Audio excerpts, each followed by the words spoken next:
வணக்கம் ஆஸ்பிரண்ட்ஸ். இன்னைக்கு என்ன பார்க்க போறோம் அப்படின்னு பார்த்தீங்கன்னா, பல்லவர்களுடைய ஒரு யூனிட் 7 அண்ட் 8ல பல்லவர்ஸ் இருக்கும். நம்ம பிஜிடிஆர்பி பொறுத்தவரைக்கும், பிஜிடிஆர்பி வரலாறு பொறுத்தவரைக்கும், அந்த பல்லவர்களுடைய வரலாறு என்ன? அவங்களுடைய காலம் எப்படி இருந்தது? நெக்ஸ்ட் அவங்களுடைய நிர்வாகம் எப்படி இருந்தது? அவங்களுடைய இலக்கியம் எப்படி இருந்தது? அவங்களுடைய கட்டிடக்கலை, சிற்பக்கலை, அவங்களுடைய துறைகள் எப்படி இருந்தது? அவங்களுடைய அட்மினிஸ்ட்ரேஷன்ல எப்படி பிரிச்சிருந்தாங்க? ப்ராவின்சஸா இல்லன்னா ஊரா பிரிச்சிருந்தாங்க? எப்படி பிரிச்சிருந்தாங்க? அப்படின்றத பத்தி பார்க்கலாம். ஓகேங்களா? இது ஒரு இம்பார்ட்டன்ட் கீ பாயிண்ட்ஸ் எல்லாம் பார்க்கவும். எப்படி அப்படின்னு பார்த்தீங்கன்னா, ஆக்ட் எல்லாம் உங்களுக்கு குடுத்துருந்தோம். அதே சேம் மாடல் தான் உங்களுக்கு அதே மாதிரி தான் எடுத்திருக்கோம். ஸோ பார்க்கலாம். ஓகேங்களா? ஸோ நெக்ஸ்ட் பாருங்க, பல்லவர்களுடைய தோற்றம் பத்தி பார்க்கலாம். அதுக்கு முன்னாடி இவர்களுடைய காலம் அப்படின்னு பார்த்தீங்கன்னா, கிமு 3ஆம் நூற்றாண்டு முதல் கிபி 9ஆம் நூற்றாண்டு வரை நீடித்தது. ஓகேங்களா? இவங்களுடைய காலம். ஸோ பல்லவர்களுடைய தோற்றம் பத்தி நிறைய பேர் சொல்லியிருக்காங்க அப்படின்னு சொல்லிட்டு நம்ம பார்த்தோம். ஸோ அது மட்டும் இல்லாம, நான் இதுக்கு முன்னாடி 2020 25க்கான பல்லவர்களோட டிஎன்பிஎஸ்சி கொஷின்ஸ்லாம் போட்டிருக்கேன். ஓகேங்களா? ஸோ நீங்கள் பார்க்கும்போது இதுக்கு அன்வான்ட்னு ஸ்கிப் பண்ணாதீங்க. ஏன்னா யூஜிசி நெட்டாக இருந்தாலும், டிஎன் செட்டாக இருந்தாலும், டிஎன்பிசியாக இருந்தாலும், எந்த ஒரு துறை எக்ஸாமாக இருந்தாலும் ஹிஸ்ட்ரி கொஷின்ஸ் இருந்துச்சுன்னா அதை எடுத்து பாருங்கள். கண்டிப்பாக உபயோகமாக தான் இருக்குமே தவிர அது யூஸ்லெஸ்ஸாக இருக்காது. ஓகேங்களா? ஸோ அதனால தான் நான் நிறைய கொஷின்ஸில் எப்படி நம்ம படிக்கணும் அப்படின்னு பார்த்தீங்கன்னா, யூஜிசி நெட்டே நீங்கள் எடுத்தீங்க அப்படின்னா இப்போ செட்டோடைய கொஷின்ஸில் மேக்ஸிமம் வராது. ஆனால் நீங்கள் நெட்டு படிச்சிங்கன்னு வச்சுக்கோங்களேன், டிஎன் செட்டுக்கு அதில் அட்லீஸ்ட் ஒரு 2 to 3 கொஷின்ஸ் கேட்டிருப்பாங்க. ஓகேங்களா? அதே போல் டிஆர்பிக்குமே செட்டில் திருப்பப்பட்ட கொஷின்ஸ் இப்போ நான் டெக்னிக்கல் எக்ஸாம் கேட்கப்பட்ட கொஷின், இல்லை இன்ஜினியரிங் ஜென்ரல் பேப்பர்லேருந்து ஹிஸ்ட்ரி கேட்கப்பட்ட கொஷின்ஸ், அந்த மாதிரி கொஷின்ஸை நீங்கள் பார்க்கறதுனால உங்களுக்கு ரிப்பீட்டடாக நான் சில பேர் டெக்னிக்கலாக படிப்பாங்க. ஆக்சுவலாக இப்போ நீங்கள் ஃபஸ்ட்டு படிக்க ஸ்டார்ட் பண்ணுறீங்கன்னு வச்சுக்கோங்களேன், வி ஹாவ் ஒரு சம் நாலேஜஸ் நமக்கு இருக்கும் ஆக்சுவலாக இதை பற்றின டாபிக் அப்படின்னும் போது. ஓகேங்களா? ஸோ அதை நம்ம பின்னாடி சொல்கிறேன். ஏன் அப்படின்னா, சில பேர் கொஷின்ஸை மட்டுமே படிச்சுட்டு இருப்பாங்க. ஓகேங்களா? ப்ரீவியஸ் கொஷின்ஸ் படிச்சுட்டு கொஷின்ஸ் மாடலாக படிப்பாங்க. பல்லவர்கள்லாம் அதை நம்ம பாயிண்ட்டாக படிப்போம்ல, அப்படியே படிப்பாங்க. தென் எப்படி படிப்பாங்க அப்படின்னு பார்த்தீங்கன்னா, கொஷின்ஸாகவே ஃபுல்லாக படிப்பாங்க. ஸோ கொஷின்ஸாக படிக்கிறவங்க ஈஸியாக ரிஜிஸ்ட் ஆகும். ஸோ சில பேர் அந்த மாதிரி படிப்பாங்க, சில பேர் புக்ஸை ரெஃபர் பண்ணி படிப்பாங்க. ஓகேங்களா? ஸோ பாருங்கள், பல்லவர்களின் தோற்றம், ஆரிஜின் ஆஃப் த பல்லவாஸ். பல்லவருடைய தோற்றம் குறித்து சில அறிஞர்கள் சொல்லியிருக்காங்க. இந்த கொஷின் ஆல்ரெடி டிஎன்பிஎஸ்சியில் கேட்கப்பட்ட கொஷின். கே நீலகண்ட சாஸ்திரி அப்படின்றவர் என்ன சொல்லியிருப்பார் அப்படின்னு பார்த்தீங்கன்னா, ஆந்திராவிலேருந்து வந்தவர்கள் தான் பல்லவர் அப்படின்னு சொல்லியிருப்பார். ஓகேங்களா? இந்த கொஷின் 2 டைம் ரிப்பீட்டடாக கேட்டிருக்காங்க. 2020 25, அதாவது 5 வருஷத்துலேயே இந்த கொஷின் கேட்டிருக்காங்க. ஸோ நெக்ஸ்ட் கொஷின் பாருங்கள். பாரசீக தொடர்பு. சில பேர் என்ன சொல்கிறாங்கன்னா, பகல்லவர்கள் அப்படின்ற ஒரு பாரசீக வார்த்தை அந்த குழுவினர்கள் தான் இங்கே செட்டில் ஆகி பல்லவர்கள் அப்படின்னு வாழ்கிறாங்கன்னு சொல்லியிருக்காங்க. நெக்ஸ்ட்டு ஆந்திராவிலிருந்து வந்தவர்கள் அப்படின்னு சொல்லியிருக்காங்க. அதாவது சாதவாகனர்களுக்கு பிறகு ஆந்திர பகுதியில் ஆட்சி செய்து பின்னர் தமிழகத்தில் வந்தவர்கள் பல்லவர்கள் அப்படின்னு சொல்கிறாங்க. இதை தான் கே நீலகண்ட சாஸ்திரி சொல்வார். ஆந்திராவிலிருந்து வந்தவர்களே பல்லவர் அப்படின்னு சொல்லிட்டு. ஓகேங்களா? நெக்ஸ்ட்டு தொண்டை மண்டலத்தை சேர்ந்தவங்க தான் பல்லவர்கள் அப்படின்னு சொல்லிட்டு சில பேர் சொல்கிறாங்க. ஏன் அப்படின்னு பார்த்தீங்கன்னா, ஏன்னா அவங்க தமிழ் மன்னர்களை பின்பற்றி வந்திருப்பாங்க அப்படின்னு சொல்லிட்டு சில தமிழ் அறிஞர்கள் நம்புறாங்க. இதை பல்லவர் அப்படின்ற பேரே தொண்டையர் அப்படின்ற பேர்ல இருந்து தான் வந்திருக்கும் அப்படின்னு சொல்லிட்டு. ஓகேங்களா? ஸோ பல்லவருடைய ஆரம்ப கால தலைநகரம் எது அப்படின்னு பார்த்தீங்கன்னா, காஞ்சிபுரம் தான். ஓகேங்களா? அவங்க என்ன மொழி அலுவலகத்தில் யூஸ் பண்ணாங்க அப்படின்னு பார்த்தீங்க அப்படின்னா, பிரகிருதம் மற்றும் சமஸ்கிருதம் ரெண்டுமே அஃபிஷியல் லாங்குவேஜாக பல்லவர்கள் யூஸ் பண்ணாங்க. ஸோ சில பேர் என்ன சொல்கிறாங்க, பாரசீகத்துலேருந்து, அதாவது பகலவர்கள் அப்படின்ற குழு தான் இங்கே மைக்ரேட் ஆகிட்டு இமிகிரேட் ஆகிட்டு பல்லவர்கள் அப்படின்னு வாழ்கிறாங்கன்னு சொல்கிறாங்க. சில தமிழ் அறிஞர்கள் தொண்டை மண்டலத்தில் இருக்கக்கூடிய தொண்டையர்களை தான் பல்லவர்கள் அப்படின்னு சொல்லிட்டு நம்புகிறாங்க. கே நீலகண்ட சாஸ்திரி போல சில அறிஞர்கள், வரலாற்றாசிரியர்கள் இவங்களை என்ன சொல்கிறாங்க அப்படின்னு பார்த்தீங்கன்னா, அதாவது ஆந்திராவிலேருந்து வந்தவங்க தான் சாதவாகனர்களுக்கு பிறகு ஆட்சி புரிந்தவர்கள் பல்லவர்கள். சாரி, கோல் இன்னும் சரியாகலை. ஸோ அவங்க தான் பல்லவர்கள் அப்படின்னு சொல்லிட்டு சொல்கிறாங்க. ஓகேங்களா? ஸோ பல்லவர் கால ஆட்சியர் அப்படின்னு பார்த்தீங்கன்னா பல்லவர் ஊழலை பொறுத்த வரைக்கும் ஸோ இதுக்கு ஒரு ஷார்ட்கட் சொல்லுவாங்க. ஸோ ஆனால் நெவர் மென் ரூல்டு அப்படின்னு சொல்லிட்டு ஒரு ஷார்ட்கட் இருக்கும். ஓகேங்களா? ஸோ நெவர் மென் ரூல்டுனா ஒன்றும் இல்லை, நெவர் மென் ரூல்ட் அரைவ்ட், அந்த மாதிரி நிறைய ஷார்ட்கட்ஸ்லாம் இருக்கும். ஓகேங்களா? ஸோ அதை பொறுத்த வரைக்கும் என்ன அப்படின்றத நான் பின்னாடி சொல்கிறேன். அந்த ஷார்ட்கட் பொறுத்த வரைக்கும் குரோனாலஜிக்கல் ஆர்டரில் ஞாபகம் வச்சுக்கிறதுக்காக. ஓகேங்களா? ஸோ முற்கால பல்லவர்கள் பொறுத்த வரைக்கும் அவங்களுடைய காலம் அப்படின்னா 250லேருந்து 575 வரைக்கும். ஸோ அதுக்கப்புறம் 570லேருந்து 75லேருந்து 730 வரைக்கும். ஸோ அந்த மாதிரி ஆட்சி பண்ணுவாங்க. இவங்க சாதவாகனர்களுக்கு பிறகு ஆதிக்கத்தை செலுத்துகிறவங்க தான் பல்லவர்கள் அப்படின்னு சொல்லிட்டு சொல்கிறாங்க, முற்கால பல்லவர்கள் பொறுத்த வரைக்கும். ஸோ முற்கால பல்லவர்களில் முக்கியமானவர் யார் அப்படின்னு பார்த்தீங்கன்னா, சிவஸ்கந்தவர்மன் அப்படின்றவர். ஏன் அப்படின்னு பார்த்தீங்கன்னா, இவர் நிறைய அஸ்வமேத யாகங்கள்லாம் நடத்தியிருக்காரு அப்படின்னு சொல்லிட்டு சொல்கிறாங்க. ஓகேங்களா? அது மட்டும் இல்லாமல் சமுத்திரகுப்தருடைய அலகாபாத் தூண் கல்வெட்டில் தென்னிந்திய படையின் போது ஒரு மன்னர் விஷ்ணுகோபன் அப்படின்ற ஒரு மன்னர் அவர பத்தி குறிப்பிட்டிருக்காங்க பல்லவ மன்னன்ல அப்படின்னு கேட்டேன். இந்த கொஸ்டின் கேட்கறதுக்கான வாய்ப்பு இருக்கு. எந்த பல்லவ மன்னன பத்தி சமுத்திரகுப்தருடைய அலகாபாத் இன்ஸ்கிரிப்ஷன் வந்து சொல்லப்பட்டிருக்குன்னு கேட்கலாங்க. விஷ்ணுகோபன் அப்படின்றவர பத்தி சொல்லப்பட்டிருக்காங்க.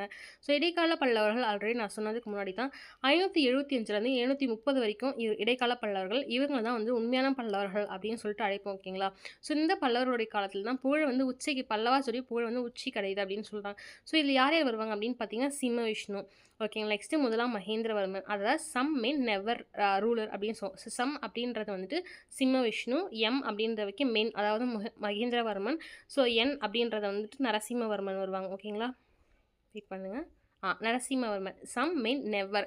ஸோ நரசிம்மன் நெக்ஸ்ட் ராஜசிம்கா அப்படின்னு சொல்லுவாங்க ஓகேங்களா. சிம்ம விஷ்ணு ராஜசிம்கா அப்படின்னாலும் சொல்லிக்கலாம். அதை ஆர்னு சொல்லுவாங்க, இல்லை அரைடுன்னு வச்சுக்கலாம் ஓகேங்களா. ஸோ சம்மே நெவர் ரூல்ட் அப்படின்றது தான் பல்லாஸோட க்ரொனாலஜிக்கல் ஆர்டர் ஓகேங்களா. ஸோ சிம்ம விஷ்ணு பொறுத்த வரைக்கும் என்ன அப்படின்னு பார்த்தீங்கன்னா 575லேருந்து 600 வரைக்கும் வந்துட்டு இவர் வந்து ரூல் பண்ணுறாரு. இவருடைய பல்லவருடைய இவர் தான் வந்துட்டு பல்லவாஸோட ரியல் ஃபவுண்டர், பேரரசு நிறுவனவங்க அப்படின்னு சொல்லிட்டு சொல்கிறாங்க. இவங்க வந்து எப்படி நிறுவுறாரு அப்படின்னு பார்த்தீங்கன்னா கலபராசன்னு சொல்லுவாங்க, அதாவது கலப்பினர்கள் அப்படின்னு சொல்லுவாங்க.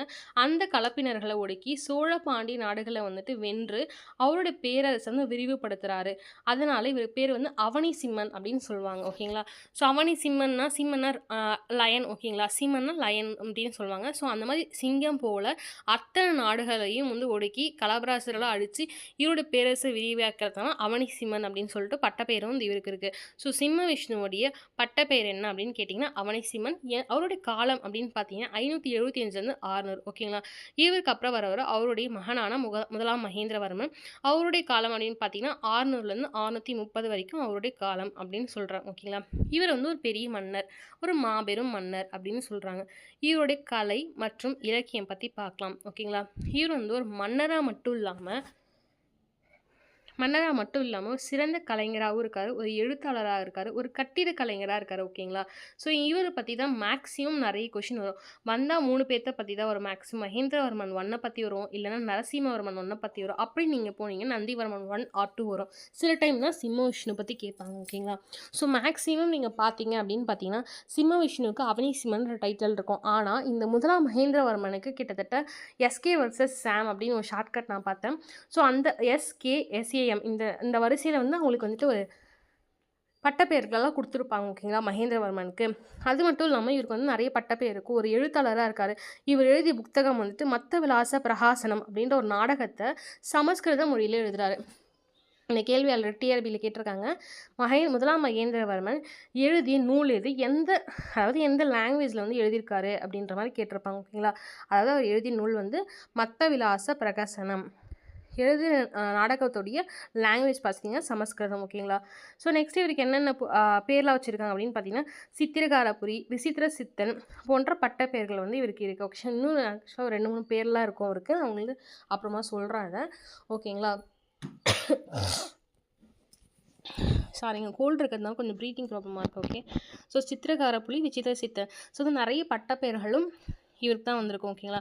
ஸோ இவர் தான் என்ன பண்ணுறாரு, முதலாம் மகேந்திரவர்மன் தான் வந்துட்டு குடைவரை கோயில்களை வந்து தமிழகத்தில் வந்து பாறையை குடைஞ்சி கோயில்களை வந்து உருவாக்குறாரு. இந்த கொஸ்டின் எப்படி கேட்பாங்க அப்படின்னு பார்த்தீங்கன்னா முதலாக தமிழகத்தில் குடைவரை கோயிலை வந்து உருவாக்கியவர் யார் அப்படின்னு, நிறுவனர் யார் அப்படின்னு கேட்டிங்கன்னா முதலாம் மகேந்திரவர்மன் ஓகேங்களா. ஸோ இப்படி எப்படி நான் வச்சுக்கிறீங்க அப்படின்னு நிறைய ரூலர்ஸ்லாம் வந்து வருவாங்க, அதாவது எம்பையர்ஸ் வந்து வருவாங்க. ஸோ நீங்கள் எப்படி வந்து இவர் தான் வந்து குடைவரை கோயிலை ஃபஸ்ட்டு கட்டினாரு அப்படின்றத வந்து நினைவு கூறுவீங்க அப்படின்னு பார்த்தீங்கன்னா முதலாம் மகேந்திரவர்மன் தான் சொல்லியிருக்கேன் ஆல்ரெடி.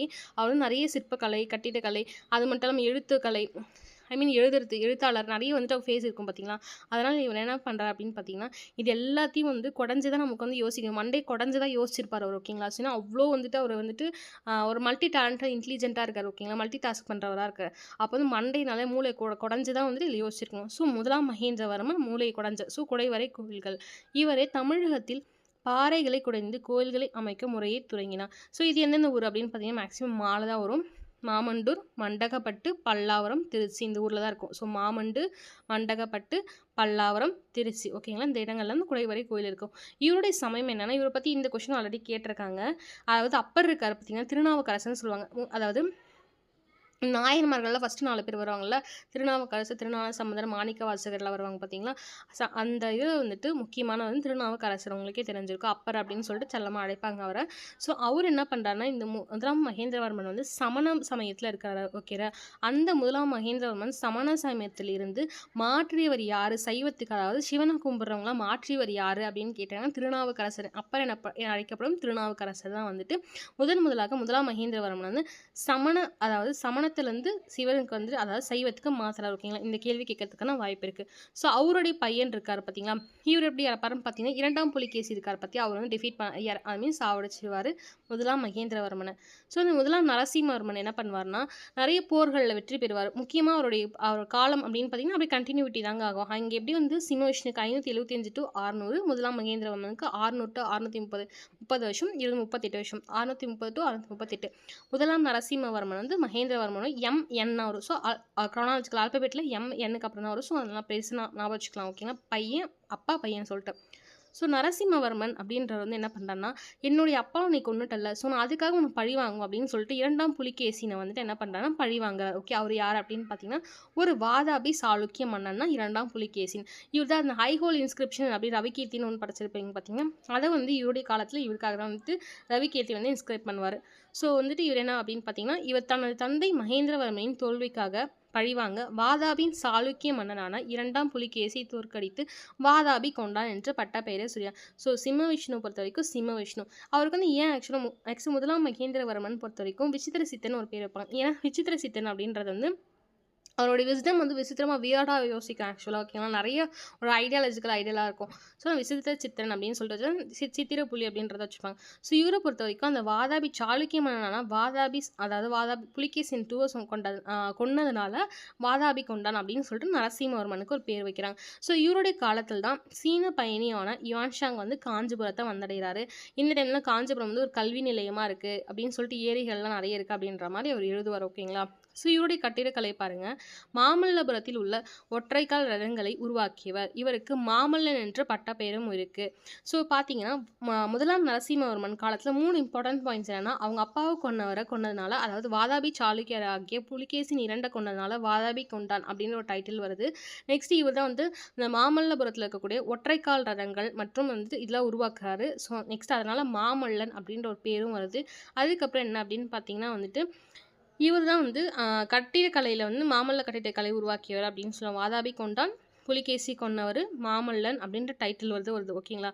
நெக்ஸ்ட் இவருடைய டைம் இதில் ஆல்ரெடி சொல்லிட்டேன். சீன பையன் யான்ஷாங் வராங்க அப்படின்னு சொல்லிட்டு. ஓகேங்களா? ஸோ 2ஆம் நரசிம்மவர்மன் இவர் வந்து ராஜசிம்மன் அப்படின்னு சொல்லுவாங்க. இதெல்லாம் சொன்னேன். So never men ruled, some men never ruled, அதாவது சம் சிம்ம விஷ்ணு, மென் முதலாம் மகேந்திரவர்மன், முதலாம் நரசிம்மவர்மன், ரூல்டு அப்படின்றது ராஜசிம்மன் அப்படின்னு ரூல்டுக்கு வந்து ராஜசிம்மன். ஸோ வந்து 2ஆம் நரசிம்மன். நெக்ஸ்ட் இவருடைய காலம் அப்படின்னு பார்த்தீங்கன்னா 695 722 வரைக்கும். ஓகேங்களா?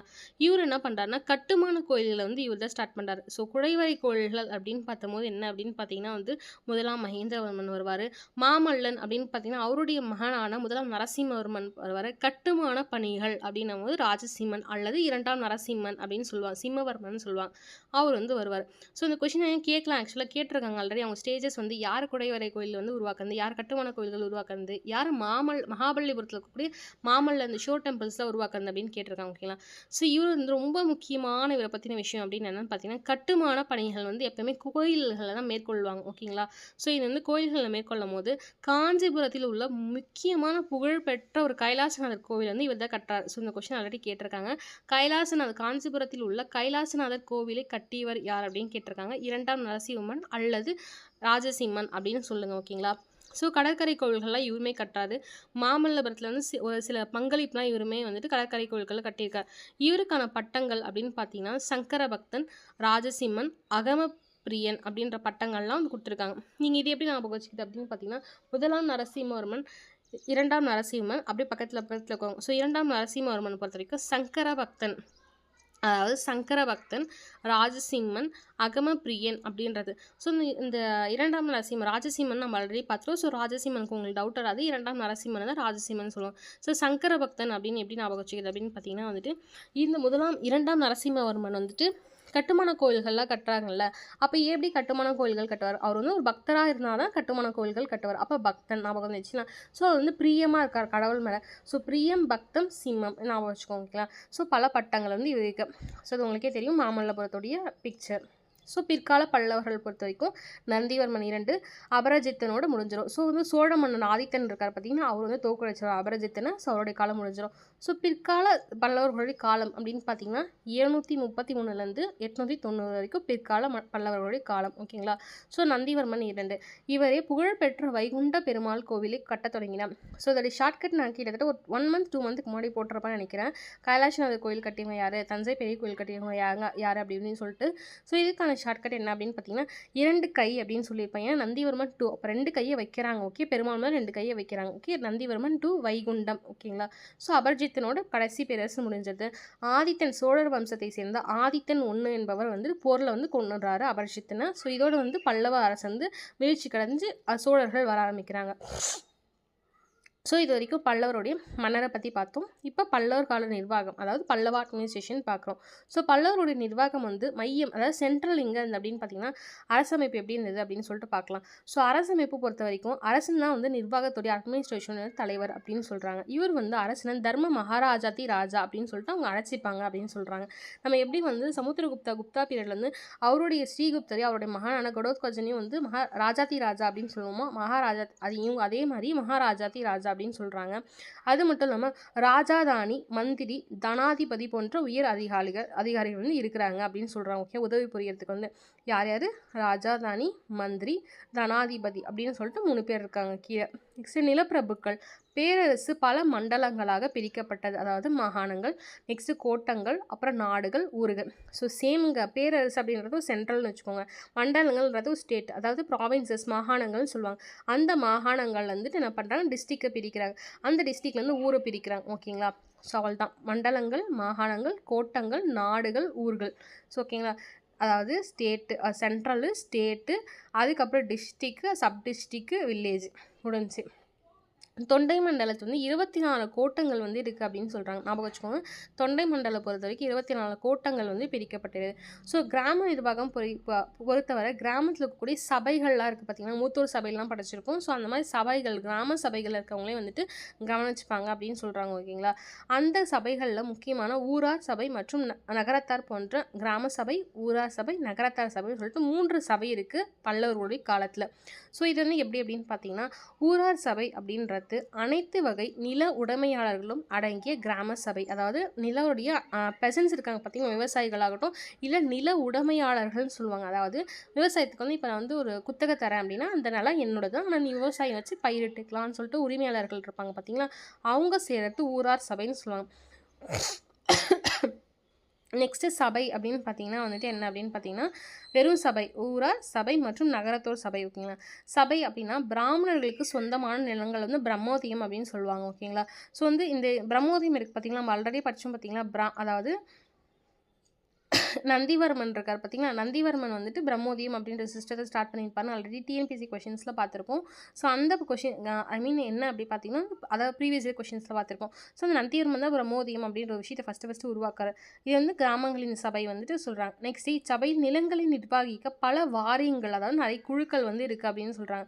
ஸோ நகரத்தார் வந்து ட்ரேடர்ஸ் இருப்பாங்க பார்த்தீங்கன்னா, அவங்க இருப்பாங்க அப்படின்னு சொல்கிறாங்க. ஸோ நீர் பாசனம் பொறுத்த வரைக்கும் பல்லவர்கள் நீர் மேலாண்மைகளுக்கு அதிக முக்கியத்துவம் கொடுத்தார்கள். பல ஏரிகள் மற்றும் குளங்கள் வந்து கட்டுறாங்க அப்படின்னு சொல்லியிருக்காங்க. அவங்க வந்து இது மட்டும் இல்லாமல் ஏரிக்கான தனி ஒரு வாரியம், அதாவது குழு வந்து அமைச்சிருக்காங்க. ஏரிக்காக சபை மற்றும் இல்லாமல் நகரத்தோர் சபை இல்லாமல் ஒரு தண்ணிக்காக, நீருக்காக ஒரு வாரியம், குழு அமைச்சிருக்காங்க அப்படின்னு சொல்கிறாங்க. ஸோ உங்களுக்கு வந்து இப்போ குழு அமைக்கணும் இதெல்லாம் பண்ணுறாங்கன்னா ஒரு அமௌண்ட் வேணும். ட்ரெஷரிஸ் கருவூலத்தில் வந்து கஜானாவில் காசு இருந்தால் தான் இது எல்லாத்தையும் பண்ண முடியும் இல்லைங்களா? ஸோ அவங்க வந்து என்ன பண்ணுறாங்கன்னா இந்த காசு வந்து எப்படி வாங்குறாங்க அப்படின்னு வரிகள் தான். நம்ம எப்படியும் வந்துட்டு சிவாஜி இருக்கும் போது வந்து சர்தேஷ்முகி, சவுத் அப்படின்னு வரி பார்த்தோம். ஸோ நம்ம ஒவ்வொரு பீரியடில் வந்து ஒவ்வொரு பாகா அப்படின்ற வரி இருக்கும் பார்த்தீங்களா, அந்த மாதிரி இவங்க என்ன பண்ணுறாங்கன்னா நிலவரி, சுங்க வரிகள் மற்றும் தொழில் வரி 3 வரி வந்து வாங்குறாங்க. ஓகேங்களா?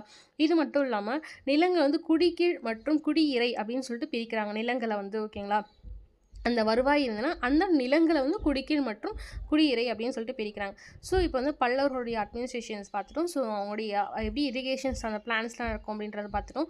ஸோ பல்லவர் காலத்துடைய சொசைட்டி, அதாவது சமூகம் மற்றும் பொருளாதாரம் எப்படி இருந்தது அப்படின்னு பார்க்கலாம். ஸோ அவங்களுடைய சமயம் பார்த்தீங்கன்னா சமண சமயத்திலேருந்து முதலாம் மகேந்திரவர்மனை வந்து அப்பர் என்றும் திருநாவுக்கரசரால் சைவ சமயத்துக்கு மாற்றாருன்னு பார்த்தோம். அதுக்கு முன்னாடி சமண சமயம் தான். இந்த டைம் ஆஃப் த பீரியடில் தான் என்ன ஆகுது அப்படின்னு பார்த்தீங்கன்னா சமணமும் புத்திசமும் வந்துட்டு குறைய ஆரம்பித்து சைவம் வைணவம் பயங்கரமாக தலை தூக்க ஆரம்பிக்குது அப்படின்னு சொல்லலாம். இந்த பீரியட் ஆஃப் த டைமில் தான் பல்லவர்களோட பீரியடில். ஏன்னா மகேந்திரவர்மன் அவர்கள் வந்து சைவ சமயத்திற்கு மாறின பிறகு மக்கள் அனைவருமே மகேந்திரவர்மனை பின்பற்றி சைவ சமயத்துக்கு மாறினாங்க அப்படின்ற ஒரு கூற்று இருக்குது. ஓகேங்களா? ஸோ அப்போ வந்து இவர் மாறினா அப்போ நீங்கள் எங்கள் ஊரில் இருக்கவங்க இந்த மக்கள் வந்துட்டு நான் என்ன பின்பற்றணும் நீ அதை பின்பற்றணுன்ற மாதிரி ஒரு விஷயம் இருந்திருக்கலாம். மேபி அவங்க எல்லாமே வந்து சிவனை பின்பற்றிருக்கலாம். ஓகேங்களா? இல்லைனா சிவனடியார்கள் வந்து சிவனை வந்து பின்பற்றுங்கன்னு சொன்னதுனாலே பின்பற்றியிருக்கலாம். ஸோ சமயம் பொறுத்த வரைக்கும் பல்லவர் காலத்தில் சைவம் வைணவம் ரெண்டுமே இருந்தது அப்படின்னு சொல்கிறாங்க. இந்த புத்துயிர் பெற்றது பொற்காலம் அப்படின்ற மாதிரி புத்துயிர் பெற்றதுன்னு சொல்கிறாங்க. சைவத்துடைய நாயன்மார்களும் வைணவத்துடைய ஆழ்வார்களும் வந்து பல்லவர் காலத்தில் வாழ்ந்தவங்க அப்படின்னு சொல்கிறாங்க. ஏன்னா வந்து சமகாலத்தை ஒரு பாருங்கள், திருநாவுக்கரசருடைய சமகாலத்தை யாருன்னு கேட்டால் முதலாம் மகேந்திரவர்மன் இப்படின்னு கொஸ்டின் கேட்கலாம். நான் இந்த செஷன் முடிச்சுட்டு வந்து 20 கொஷின்ஸ் வச்சுருக்கேன், பார்க்கலாம். நெக்ஸ்ட் வந்து சமயத்தை தழுவது ஒரு முக்கியமான நிகழ்வுன்னு சொல்கிறாங்க. ஸோ சமூகம் பொறுத்த வரைக்கும் பிராமணர்களுக்கு வந்து சதுர்பதி மங்கலம் அப்படின்னு சொல்லிட்டு ஒரு வரி விலக்கு கொடுத்துருந்தாங்க. சாரிங்க, நான் வர இரும்பு உங்களை டிஸ்டர்ப் பண்ணுறேன்னு நினைக்கிறேன், சாரி. சமூகம் அப்படின்றது வந்து பிராமணர்களுக்கு வந்துட்டு ஒரு வரி விலக்கு கொடுத்துருப்பாங்க. எப்படி வந்து அங்கே அக்பர் வந்து என்ன பண்ணுறாரு, நீங்கள் வந்து ஜிஸ்ய வரி வந்து பிராமணர்கள் அதாவது இந்துக்கள் முஸ்லீம் அல்லாதவர்களுக்கு வந்து கட்டுறதுக்கு வந்து எப்போ 1594 சம்திங் வந்து என்ன பண்ணுவார்னா விதி வந்து விலக்கி விட்டுருவார். ஸோ இவங்க என்ன பண்ணுறாங்க, அதே போல் பிராமணர்களுக்கு மட்டும் வந்துட்டு சதுர்வேதி மங்கலம் அப்படின்னு சொல்லிட்டு ஒரு வரி வந்து விலக்கு அளிக்கப்படுது. ஓகேங்களா? நிலங்களுக்கு வழங்கப்பட்ட வரி. ஸோ வணிகர்களுக்கு வந்து மணிகிராமம் அப்படின்னு சொல்லிட்டு ஒரு குழுக்கள் இருந்து வியாபாரம் செய்யறதுக்கு வந்து மணிகிராமம் அப்படின்னு சொல்லிட்டு ஒரு குழுக்கள் வச்சுருக்காங்க. பொருளாதாரம் பொறுத்த வரைக்கும் இவங்களுடைய ப்ரியாரிட்டியான ஒரு விஷயம் அப்படின்னு பார்த்தீங்கன்னா பெசன்ஸ் விவசாயம் செய்கிறது தான் வந்து முக்கிய தொழில் அப்படின்னு சொல்லிட்டு சொல்கிறாங்க. ஸோ இது மட்டும் நிறைய கிராஃப்ட்ஸ்மேன், அதாவது கைவினை தொழில்கள் ஆகட்டும், இல்லை வந்து பட்டு பருத்தி ஆடைகள் வந்து உற்பத்தி செய்கிறதாகட்டும், இல்லை கடல் வாணிபம் ஆகட்டும், இல்லை வந்து மாமல்லபுரத்தில் வந்து ஒரு முக்கிய துறைமுகமாக இருந்திருக்கும், அங்கே போயிட்டு ஏதாச்சும் மணி விற்கிறது, ஸோ அந்த மாதிரி ஏதாச்சும் அவங்களுடைய செஞ்ச பொருள்கள் துணிகள் ஆடைகள் விற்கிறது இந்த மாதிரி இருந்திருக்காங்க அப்படின்னு சொல்கிறாங்க. ஓகேங்களா? ஸோ பல்லவர்கள் இதெல்லாம் முடிஞ்சிச்சு. ஸோ பல்லவர்களுக்கு கட்டிடக்கலை எப்படின்னு பார்த்துருக்கோம். ஏன்னா இவங்க தான் வந்து மாமல்லபுரம் ஆகட்டும் நிறைய கட்டடக்கலை குடைவரை கோயில்கள் அது மட்டும் இல்லாமல் வந்து கட்டுமான கோயில்கள் இந்த பணியெலாம் வந்து இவங்க தான் வந்து மெப்பேற்றுறாங்க. ஸோ அப்போ வந்து இவங்களை பொறுத்த வரைக்கும் கட்டிடக்கலை வந்து ரொம்ப முக்கியமாக இருக்கும். பார்த்தீங்களா? So architecture Pallavas art and architecture பார்க்கலாம். ஸோ மகேந்திரவர்மன் பாணி இது வந்து 3 பாணியை பிரிப்பாங்க. ஃபர்ஸ்ட் ஒன் மகேந்திரவர்மன் பாணி, ஓகே, முதலாம் மகேந்திரவர்மன். அதுக்கப்புறமேட்டுக்கா மாமல்லன் பாணி, அதாவது அவர் பையனாகிய முதலாம் நரசிம்மவர்மன், அதான் மாமல்லன் பாணின்னு சொல்லுவாங்க. அதுக்கப்புறம் பார்த்தீங்க அப்படின்னா ராஜசிம்ஹன் பாணி, அதெல்லாம் வந்து 2ஆம் நரசிம்மவர்மன் 3 பாணிகளாக பிரிக்கப்படுவாங்க. இதையுமே உங்களுக்கு கொஷின்களாக கேட்கலாம். அதே போல் கோட்டங்கள் எத்தனைன்னு பார்த்தோம், 24 கோட்டங்கள் அப்படின்னு பார்த்தோம். ஓகேங்களா? ஸோ வந்து குடைவரை கோயில்கள் அப்படின்னு பார்த்தோம் முதலாம் மகேந்திரவர்மன் பார்த்தோம். ஓகேங்களா? ஸோ கட்டுமான பணிகள் அப்படின்னும் போது நம்ம என்ன சொன்னோம், ஸோ ராஜசிம்ஹன் அப்படின்னு சொல்லிட்டு பார்த்தோம். ஏன் கட்டுமான பணிகள் அப்படின்னா அவருக்கு வந்து கோயில் மேலே பிரியமாக இருக்கிறதால அதனால கட்டுமான பணிகள் அப்படின்ற ஷார்ட்கட்டை வச்சு பார்த்தோம். அதனால தான் அவருக்கு வந்து ராஜசிம்மன் பேர் வருது, அப்புறம் வந்துட்டு பிரியன் அப்படின்ற பேர் வருது, அப்புறமேட்டுக்கு வந்து சங்கர பக்தன் அப்படின்ற பேர் வருதுன்ற மாதிரிலாம் பார்த்தோம். ஸோ மகேந்திரவர்மனுடைய காலம் அப்படின்னு பார்த்தீங்கன்னா 610 640 தான். ஸோ அவருடைய அம்சம் என்னென்னா பாறைகளை வந்து குடைஞ்சி குடைவரை கோயில்கள், இது எப்படி மண்டே குடைஞ்சி அவர் அவ்வளோ விஷயத்தை பண்ணாருன்னு சொல்கிறோம். ஸோ குடைவரை கோயில்கள் எடுத்துக்காட்டுன்னு பார்த்தீங்கன்னா மண்டகப்பட்டு, மகேந்திரவாடி, பல்லாவரம், மாமூண்டர் மற்றும் திருச்சிராப்பள்ளின்னு பார்த்தோம். ஓகேங்களா? ஸோ பாருங்கள் எல்லாமே மாமா பாவரிசையில் இருக்குது, ஈஸியாக ஞாபகம் வச்சுப்பாங்க. இந்த கோயிலுடைய கருவறை இருக்குது பார்த்தீங்கன்னா, அதாவது உள்ளே இருக்குது பார்த்தீங்கன்னா சாமி வச்சுருப்பாங்க, மூலசுவாமி, அதாவது மூலசுவாமின்னு சொல்லுவாங்க. ஓகே, மூலம் சொல்லுவாங்க. ஸோ அதை தான் வந்துட்டு கருவறை பார்த்தீங்கன்னா அதை வந்துட்டு மண்டபம் மட்டுமே கொண்டிருக்கும். ஸோ வந்து கருவறையும் மண்டபம் மட்டுமே கொண்டிருக்கும். தூண்கள் வந்து சதுரமாகவும் இருக்கும், அதாவது சதுரம்னா ஸ்கொயர் மாதிரி இருக்கும், எளிய வடிவில் இருக்கும், சிம்பிளாக இருக்கும் அப்படின்னு சொல்கிறாங்க. ஸோ மாமல்லன் பாணினா உங்களுக்கே சரி, நிறைய பேர் வந்து மாமல்லபுரத்தை விசிட் பண்ணியிருப்பீங்க. மோனோலித்திக் ரதாஸ், அதாவது ஒற்றைக்கால் மண்டபம் ஆகட்டும், அர்ஜுன தபஸ், அந்த மாதிரி நிறைய விஷயம் அங்கே பார்த்துருப்பீங்க.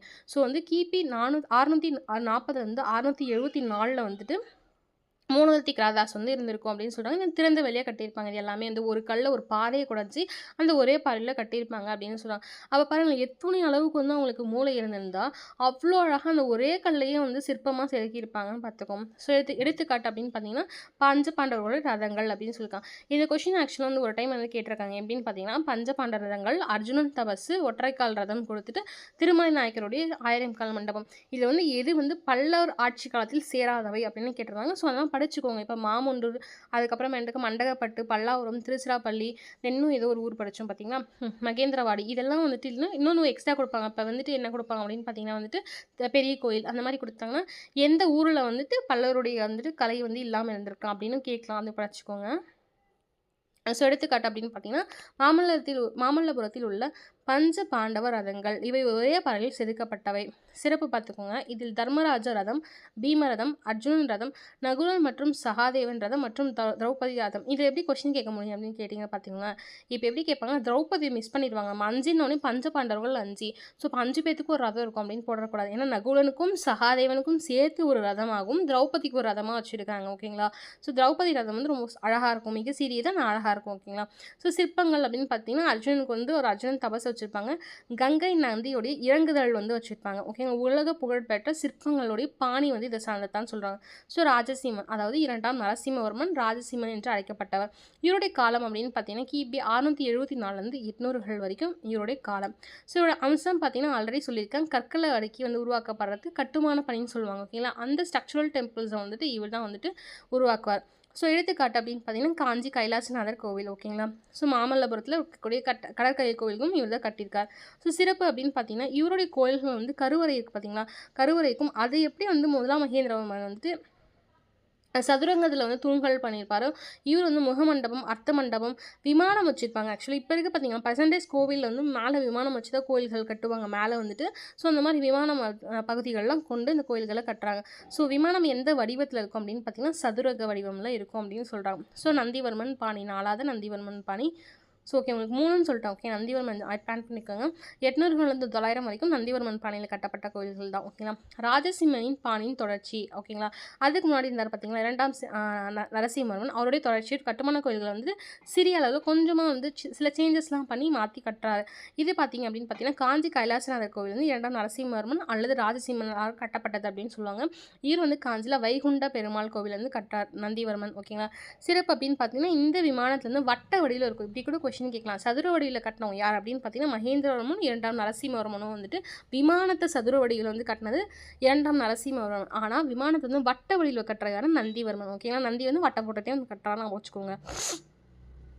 நெக்ஸ்ட்டு பல்லவர்கள் வரலாறு சிற்பம் வந்து செதுக்கப்பட்டது முடிஞ்சு. நெக்ஸ்ட் அவங்க லிட்ரேச்சர் அண்ட் எஜுகேஷன் பார்க்கலாம். ஆல்ரெடி மத்த விலாச புராணம் அது வந்து பார்த்துட்டோம். அது முதலாம் மகேந்திரவர்மன் எழுதியிருப்பாரு சமஸ்கிருதத்துலன்னு சொல்லிட்டு. ஸோ பல்லவருடைய காலத்தில் பிரகிருதம் மற்றும் சமஸ்கிருதம் அஃபிஷியல் லாங்குவேஜாக இருந்தது. எஸ்பெஷலி வந்து சமஸ்கிருதம் வந்து ரொம்ப ஹையாகவே இருந்ததுன்னு சொல்கிறான். ஓகேங்களா. அவங்களுடைய பீரியடில் தண்டின்னு சொன்னோம் பார்த்தீங்களா. ஸோ ஆல்ரெடி டிஎன்பிசி கொஷின்ஸில் நம்ம பார்த்துருப்போம் தண்டி அப்படின்னு சொல்லிட்டு ஒரு ஆத்தர் இருந்திருப்பாங்க சொல்லிட்டு. ஸோ பராவி, தண்டி போன்ற அறிஞர்களும் பல்லவர் காலத்தில் வாழ்ந்தவர்கள். பராவியோடைய கீரதார்ஜுன்யம் அப்படின்ற புக்கும் அந்த ஒரு காவியம். ஓகேங்களா. அது புக்கில் ஒரு காவியம் இப்படி கேட்கலாம். ஸோ பராவியோடைய புக்கு என்ன அப்படின்னு கேட்டோம்னா கீரதார்ஜுன்யம் அப்படின்ற ஒரு புக்கும், நெக்ஸ்ட்டு தண்டியுடைய தசகுமார சரிதம்ன்ற நூலும் இவங்களுடைய பீரியட் தான் இருந்துச்சு. நெக்ஸ்ட் மத்த விலாச பிரகாசனம் வந்து மகேந்திரவர்மனுடைய முக்கிய சமஸ்கிருத நூல்கள் அப்படின்னு சொல்லலாம். தமிழ் அப்படின்னு பார்த்தீங்கன்னா பல்லவர் காலத்தில் சைவ நாயன்மார்களும் வைணவ ஆழ்வார்களும் வந்து இருந்தாங்க. நிறைய பக்தி பாடல்கள்லாம் வந்து பாடியிருக்காங்க. நிறைய இயக்கங்கள்லாம் வந்து ஊடுருவ ஆரம்பிக்குது அப்படின்னு சொல்லிட்டு சொல்கிறாங்க. ஓகேங்களா. ஸோ காஞ்சி பொறுத்த வரைக்கும் என்ன அப்படின்னா ஒரு கல்வி மடாலயமாக, அதாவது கடிகைன்னு சொல்லுவாங்க. கடிகைன்னு முத்து, மணி, கல்வி இந்த மாதிரி எது வேணாலும் நம்ம பொருள் எடுத்துக்கலாம். ஸோ வந்து கல்வி மையமாக இருந்தது அப்படின்னு சொல்லிட்டு சொல்கிறாங்க. ஸோ 20 இம்பார்ட்டன்ட் கொஷின்ஸ் பார்க்கலாம். பல்லவ பேரரசை நிறுவியவர் யார்? ஓகேங்களா. ஸோ ஆன்சர் நான் சொல்லிடுறேன், ஒரு செகண்ட் மட்டும் ஹோல்ட் பண்ணிக்கிறேன், நீங்கள் உங்கள் ஞாபகம் வருதான்னு பாருங்கள். ஸோ ஆன்சர் பார்க்கலாம். சிம்ம விஷ்ணு, அவர் தான் பல்லவ பேரரசு நிறுவுகிறார். ஓகே. வாதாபி கொண்டான் என்று அழைக்கப்பட்டவன் யார்? ஸோ இதுக்கு நான் என்ன சொன்னேன், முதலாம் மகேந்திரவர்மன் வந்துட்டு அவங்க அப்பாவாக இருக்கார். யாரோடைய அப்பா? முதலாம் நரசிம்மவர்மன். அவங்க அப்பாவை கொண்ட, அதாவது சாளுக்கிய வாதாபி புலிகேசின் 2 கொண்டனால வாதாபி கொண்டான்ற ஒரு பேர் வச்சுக்கார். யாருன்னா முதலாம் நரசிம்மவர்மன். ஸோ குடைவரை கோயில்கள் அப்படின்றதுக்கு என்ன ஷார்ட்கட் சொன்னால், குடஞ்சி தான் வந்து அவர் இவ்வளோ அதாவது மல்டிபிள் டேலண்ட் வச்சுருக்காரு. ஸோ அதை குடஞ்சி தான் வந்துட்டு இவர் வந்து வச்சுக்கணும். அப்போ யாரும் முதலாம் மகேந்திரவர்மன். ஓகேங்களா. தமிழகத்தில் சித்திரகாதை பொருள் என்று அழைக்கப்பட்டவர், அதிலும் வந்து முதலாம் மகேந்திரவர்மன். மாமல்லபுரத்தில் உள்ள ஒற்றைக்கால் கல்லை கட்டியவர் யார் அப்படின்னு பார்த்தீங்கன்னா முதலாம் நரசிம்மவர்மன். ஓகேங்களா. ஸோ முதலாம் நரசிம்மவர்மன் வந்து மாமல்லன் அப்படின்னு சொல்லிட்டு அழைக்கப்படுற அவர் தான் ராஜசிம்மன் அப்படின்னு சொல்கிறாங்க. ஓகேங்களா. ஸோ மத்த விலாச பிரகசனம் என்ற நூல் எது? ஸோ நூல், சித்திரம் அந்த மாதிரிலாம் வந்தாவே முதலாம் மகேந்திரவர்மன் தான். ஸோ காஞ்சிபுரத்தில் உள்ள கைலாசநாதர் கோயிலை கட்டியவர் யார் அப்படின்னு பார்த்தீங்கன்னா 2ஆம் நரசிம்மன் இல்லைனா ராஜசிம்மன். ஏன்னா கோவில் அப்படின்னு கட்டுமான பணின்னு சொன்னேன். ஸோ நெக்ஸ்ட் மாமல்லபுரத்தில் உள்ள கடற்கரை கோவிலை கட்டியவர் யாருன்னா இந்த கொஸ்டின் நீங்கள் யோசிக்கணும். நீங்கள் எடுத்த உடனே தூக்கிட்டு போயிட்டு வந்து ராஜசிம்மன்லாம் வந்து போட்டுருவீங்க. ஓகேங்களா. ஸோ ஓகே, ராஜசிம்மன் 2ஆம் நரசிம்மன் அவர் தான் வந்து மாமல்லபுரத்தில் ஒரு கடற்கரை கோவிலை கட்டுறாரு. ஓகேங்களா. ஸோ லேட்டர் டேஸ் நந்திவர்மன் இருக்கார் பார்த்தீங்கன்னா அவருமே சில கோவில்கள் கட்டுவார் ஆக்சுவலாக. யுவான்ஷாங் எந்த பல்லவ மன்னர் காலத்தில் வந்தாலும் காஞ்சிபுரத்தில் வருகை புரிந்தார் அப்படின்னு பார்த்தீங்கன்னா, ஃபஸ்ட்டே பார்த்தா முதலாம் நரசிம்மவர்மன் காலத்தில் என்வின்னு படித்தோம். என்வி சாப்பிட வந்தாருன்னு சொல்லிட்டு நான் உனக்கு அந்த டிஎன்பிசி ஷார்ட்கட்டில் சொல்லியிருப்பேன். ஸோ பல்லவர் காலத்தில் கடைசி மன்னர் அபர்ஜித்தன் தான் கடைசி மன்னனாக இருக்கார். பல்லவர்களுடைய தலைநகரம் பார்த்து காஞ்சிபுரம். ஸோ பிராமணர்களுக்கு வரி விகித்த வந்து யார் அப்படின்னு பார்த்தீங்கன்னா நந்திவர்மன் தான். அது பேர் என்னென்னா சதுர்வேதி மங்கலம் அப்படின்னு சொல்கிறாங்க. நெக்ஸ்ட்டு பல்லவர் காலத்தில் கிராம நிர்வாகத்தை நிர்வாகிக்கு குழு இருந்தது. அந்த குழுவுடைய பேர்னா வாரியங்கள் அல்லது ஏரி வாரியம் அப்படின்னு சொல்லுவாங்க. ஸோ பல்லவ மன்னர்களின் சிற்பக்கலையின் முக்கிய அம்சமாக இருந்தது எதுனா ஒற்றைக்கால் ரதங்கள் மற்றும் திறந்தவெளி குடைவரைகள். ஸோ அர்ஜுனன் தபஸ் வந்து எங்கே இருக்குது அப்படின்னு பார்த்தீங்கன்னா மாமல்லபுரத்தில். தசகுமாரம் சரிதம் என்ற நூல் எழுதியவர் யாருன்னா தண்டி. ஸோ வந்து சைவ நாயன்மார்கள் ஒருவனான திருநாவுக்கரசு அப்பர் என்று அழைக்கப்படும் எந்த பல்லவ மன்னனை வந்து சமணத்துலேருந்து சைவத்துக்கு மாற்றினானா முதலாம் மகேந்திரவர்மன். ஸோ பல்லவர் கால கல்விக்கூடங்கள் வந்து எவ்வாறு அமைக்க கடிகை அப்படின்னு சொல்கிறாங்க. ஸோ நந்தி கலம்பகம் என்ற நூல் பாட்டுடைய தலைவன் யார் நந்திவர்மன் 3. ஓகேங்களா. ஸோ காஞ்சி வைகுண்ட பெருமாளை கட்டியவன் நந்திவர்மன் 2. ஸோ 20 கொஷின்ஸ் பார்த்துட்டு உங்களுக்கு 30 மினிட்ஸ் இந்த வீடியோ செஷன் போச்சு. கண்டிப்பாக அது யூஸ்ஃபுல்லாக இருந்தால் தம்ஸ் அப் மட்டும் போட்டு போங்க. ஏன்னா வந்து கோல்டு ஆக்சுவலாக இதெல்லாம் கண்ட்ரோல் பண்ணி தான் நம்ம டீச் பண்ணுறோம். ஸோ வந்து அதை தம்ஸ் அப் போட்டு போங்க. நெக்ஸ்ட்டு க்ரானாலஜிக்கலுக்கு வந்து எப்படி நான் வச்சிங்கன்னா சம் மென் நெவர் ரூல்ட், அதாவது சிம்ம விஷ்ணுக்கு சம் எஸ் ஓகேங்களா. மென் முதலாம் மகேந்திரவர்மன், நெவருக்கு வந்து என்ன அப்படின்னு பார்த்தீங்கன்னா நரசிம்மவர்மன், ஆருக்கு வந்து ராஜசிம்மன் இல்லை 2ஆம் நரசிம்மவர்மன். ஓகேங்களா. ஸோ சம்மே நெவர் ரூல்டு பல்லவாஸ் நான் வச்சுக்கோங்க. ஓகேங்களா. ஸோ இன்றைக்கான பல்லவாஸ் டாபிக் முடிஞ்சது. அதுக்கு முன்னாடி நான் வந்துட்டு ஃப்ரெண்ட்ஸ் சொல்யூஷன் போடுறேன். ஸோ அந்த வீடியோஸுமே பாருங்கள். நம்ம வந்து ரேண்டமாக முடிச்சுட்டே வந்துடலாம். Thank you husbands. நான் 20 கொஷின்ஸ் வந்துட்டு ஆல்ரெடி ரிப்பீட்டடாக வந்திருக்க கொஷின்ஸும் இருக்குது, ஒரு சில கொஷின்ஸ் வராத கொஷின்ஸும் இருக்குது. ஓகேங்களா. நன்றி.